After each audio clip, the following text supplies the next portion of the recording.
నమస్తే. నేను మీ ప్రశాంత్. వైసీపీలో రోజా రాజీనామా చేయబోతున్నారా? అయితే మరి పెద్దిరెడ్డి ఏం ప్లాన్ చేస్తున్నాడు ఇంతకీ?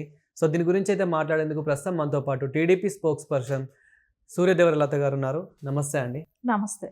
మేడం, మొన్నటి వరకు చూసుకుంటే కనుక విజయసాయి రెడ్డి అయితే రాజీనామా చేయడం జరిగింది. ఇప్పుడు చూసుకున్నట్లయితే వైసీపీలో రోజా రాజీనామా చేయబోతుంది అన్నట్లయితే కొన్ని వైరల్గా వినిపిస్తున్నాయి. అదేవిధంగా పెద్దిరెడ్డి కూడా దీని మీద ఏదో ప్లాన్ చేస్తున్నాడు నగరిలో అని చెప్పేసి కూడా వినిపిస్తుంది. అసలు ఏం జరుగుతుంది మేడం? ఇప్పుడు రాజకీయాలు చూసుకుంటే విచిత్రంగానే అనిపిస్తున్నాయి. ఏంటో తెలుసా, ఇప్పుడు ఒక నాయకుడిని వాళ్ళ పార్టీ వాళ్ళే చెక్ పెట్టాలి అనుకున్నప్పుడు ఇంకొకరిని అక్కడ కుటుంబంలో ఏదైనా కొంచెం చిక్కులు ఉన్నా సరే, ఆల్రెడీ వాళ్ళు బయట బహిరంగంగానే వచ్చిన తర్వాత ఆ కుటుంబంలోనే వ్యక్తిని ఇంకొకరిని తీసుకొస్తే ఈ రోజా లాంటి, అంటే అదే నియోజకవర్గం నగిరి సంబంధించిన నియోజకవర్గంలో రోజా ఉంటుంది కాబట్టి రోజాకి చెక్ పెట్టే అవకాశం ఉంటుంది. ఇదంతా పెద్దిరెడ్డి గారు స్కెచ్ వేసినా వేయచ్చు. ఎందుకంటే రోజా గారికి పెద్దిరెడ్డి గారికి అనేది వైరం అనేది నడుస్తూనే ఉంది. అది అందరికీ తెలిసిన విషయమే. ఈ రోజున జగదీష్ గారు ముదుకిష్ట నాయుడు గారి తనయుడు జగదీష్ గారు రెండో కుమారుడు అనుకుంటాను. అతను ఈ రోజున వైసీపీలో జాయిన్ అవుతాడు అని ప్రచారం జరుగుతుంది. సరే, మేబీ ప్రచారమా అది నిజంగానే జాయిన్ అవుతున్నాడా, జాయిన్ చేసుకుంటాడు, ఓపెన్గా డిక్లేర్ కూడా చేశారు. ఓపెన్గా 12వ తారీఖు జాయిన్ అవుతాడని చెప్తున్నారు. సరే, ఆయన జాయిన్ అయిన తర్వాత రోజా పరిస్థితి ఎలా ఉంటుంది, రోజాకి రాజకీయం అని కూడా ఎట్లా ఉంటుంది అని చూసుకుంటే రోజాకి అక్కడి నుంచి తట్టాబుట్టా సర్దుకునే టైం వచ్చేసినట్టే కనపడుతుంది. ఎందుకంటే ఇప్పుడు ఆయన కూడా రేపొద్దున ఎమ్మెల్యే సీట్కి డిమాండ్ చేస్తారు. జగదీష్ గారు కూడా ఆయనకి ఎమ్మెల్యే సీట్ కావాల్సిందే అంటాడు. ఎందుకంటే సొంత బ్రదర్తోనే పోటీ వచ్చి ఫ్యామిలీలో నుంచి ఎమ్మెల్యే సీట్ కావాలని టీడీపీని కూడా డిమాండ్ చేసి విభేదాలు వచ్చాయి. సో సేమ్ ఇప్పుడు అక్కడైనా అదే అడుగుతారుగా.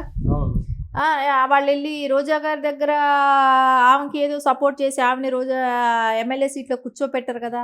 ఆవిడ ఇంకోటి నియోజకవర్గమైనా ఎత్తుక్కోవాలి, లేకుండా ఉంటే రాజకీయ సన్యాసమైనా తీసుకోవాలి. సరే, వేరే నియోజకవర్గానికి వెళ్తుందా అని అంటే ఎక్కడికి వెళ్తుంది? ఎక్కడ ఆవిడకి వేరే వాళ్ళు ఎక్కడైనా ఇస్తారా? ఇప్పుడు ఏ నియోజకవర్గాలకి అక్కడ ఒక స్టాండ్ అయిపోయిన వాళ్ళు ఉంటారు. సరే, అది ఆల్రెడీ ఇది అయిపోతున్న చాప్టర్ లాంటిది అయిపోయింది. అంటే ఇక్కడ వైసీపీలో చాలామంది విజయసాయి రెడ్డి గారు లాంటి వాళ్ళు, ఇంకా ఉన్న పెద్దలు అట్లాంటి వాళ్ళందరూ వెళ్ళిపోతున్నారు. బాలనేని గారు లాంటి వాళ్ళు, ఇలాంటి వాళ్ళందరూ వెళ్ళిపోతున్నారు.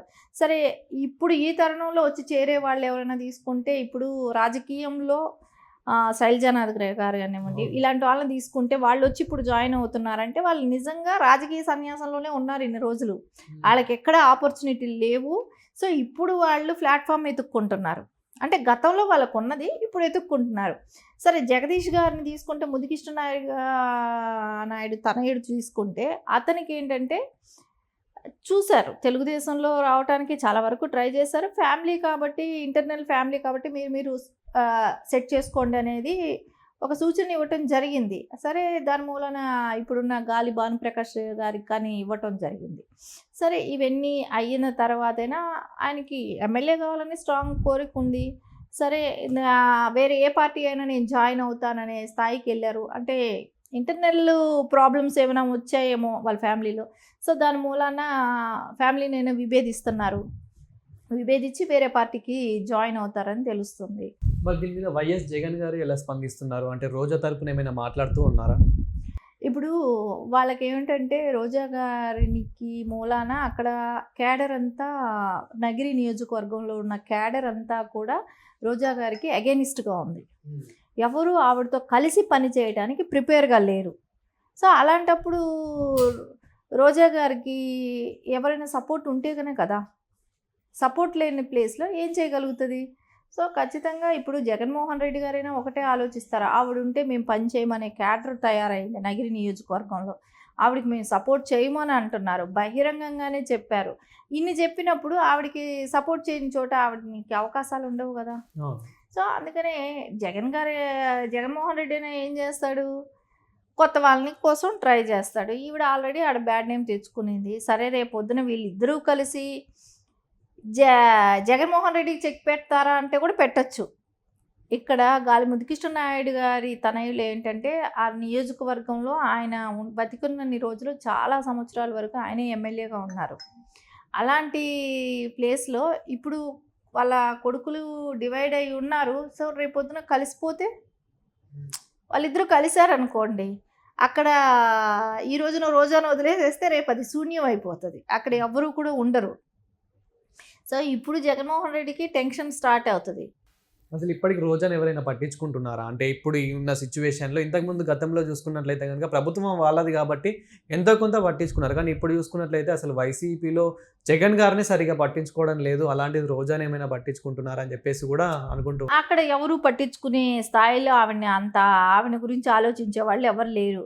అందుకే ఆవిడ ఏంటంటే తిరుపతి అట్లా ప్రెస్ మీట్లు పెట్టడం, ఈవిడ నేను ఉన్నాను, నా ఉనికి ఉంది అనేటట్టు ప్రెస్ మీట్లు పెట్టడం, ఏదో ఒకటి మాట్లాడటం చేస్తుంది. కానీ ఆ తిరుపతి ఇష్యూలో మొన్న తొక్కిస్లాట్లో కానివ్వండి, ఈ రకమైన ఇది చేస్తుంది. కానీ అక్కడైతే నియోజకవర్గంలో అయితే ఆమెకు ఆ బేస్ లేదనే ఇప్పుడు ఎవరైనా చేర్చుకోవడానికి ప్రిపేర్ అయిపోయి ఉన్నారు అనేది మనకు తెలుస్తూనే ఉంది కదా. ఈ రోజున ఆ చేరిన తర్వాత కూడా ఆవిడకు ఆ వాయిస్ లేదు, ఆవిడ ఇది తగ్గిపోయింది, కార్యకర్తలు ఎవరు సపోర్ట్ చేయట్లేదు ఆవిడకి అనుకుని ఇప్పుడు వేరే వాళ్ళు వెళ్ళినా కూడా వాళ్ళకి ప్రాబ్లం లేదు. వేరే వాళ్ళని జాయిన్ చేసుకున్నా కూడా అది ఎంతవరకు స్టాండ్ అవుతుంది అనేది కూడా ఇంకా ఆలోచించాలి. ఇంకా ఇప్పుడే ఏమైంది, ఇప్పుడే 6 నెలలు అయింది కూటమి ప్రభుత్వం వచ్చి, ఇంకా 4.5 సంవత్సరాలు ఉంది. ఈ 4.5 సంవత్సరాల్లో వాళ్ళ పరిస్థితులు ఏంటో, ఇప్పుడు వెళ్ళి జాయిన్ అయ్యే వాళ్ళైనా ఉంటారా ఉండరా,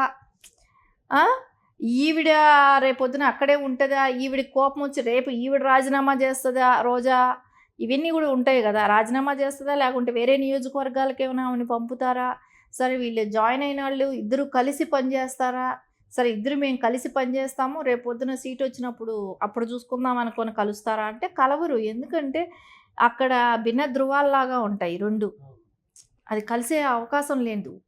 అందుకని ఖచ్చితంగా ఈ రోజున రోజాకి అయితే చాలా ప్రాబ్లం పడినట్టే లెక్క.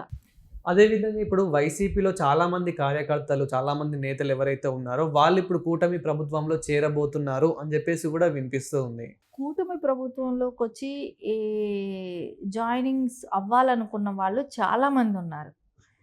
కానీ అందరినీ చేర్చుకొని అందరికీ ప్లాట్ఫామ్ క్రియేట్ చేయడం అనేది అయితే కష్టం. సో దానిలో కూడా గతంలో వాళ్ళ 5 ఏళ్ళు వాళ్ళు అక్రమంగా సంపాదించటము, కేసుల్లో ఇరుక్కోవటము, ఇలాంటివి ఉన్న వాళ్ళని ఎవరు జాయిన్ చేసుకొని ఆ మరకని మళ్ళా నెత్తిన పెట్టుకోవాలని అయితే కోరుకోరు కాబట్టి, సో అందుకనైతే ఎవరు కూడా అక్కడ వాళ్ళని వచ్చి వచ్చే వాళ్ళందరినీ జాయిన్ చేసుకోవాలంటే ఇక్కడ ఉన్న క్యాడర్కి అవకాశాలు ఎక్కడొస్తాయి? కూటమి ప్రభుత్వంలో ఆల్రెడీ క్యాడర్ ఉంది. సో వీళ్ళకి ఇక్కడ రాజకీయ నిరుద్యోగం అనేది ఇక్కడ ఎవరికి లేదు. టీడీపీలో ఉన్న వాళ్ళకే కానివ్వండి, ఎవరు పార్టీలకు వాళ్ళకి ఫుల్గా వాళ్ళకి కావాల్సిన నాయకులు, సో క్యాడర్ అంతా ఉన్నప్పుడు సో వాళ్ళని పక్కన పెట్టేసి కొత్తగా వాళ్ళు రండి మీకు అవకాశాలు కల్పిస్తామని అయితే అనలేరు కదా. సో అందుమూలనైతే తెలుగుదేశం పార్టీలోకి అయితే ఆ పెద్ద అవకాశాలు అయితే ఉండవు. అందుకే వాళ్ళు వేరే పార్టీలు ఎత్తుక్కోవటం, వెళ్ళిపోవటం కూడా జరుగుతూ ఉన్నాయి. Thank you madam. నమస్తే.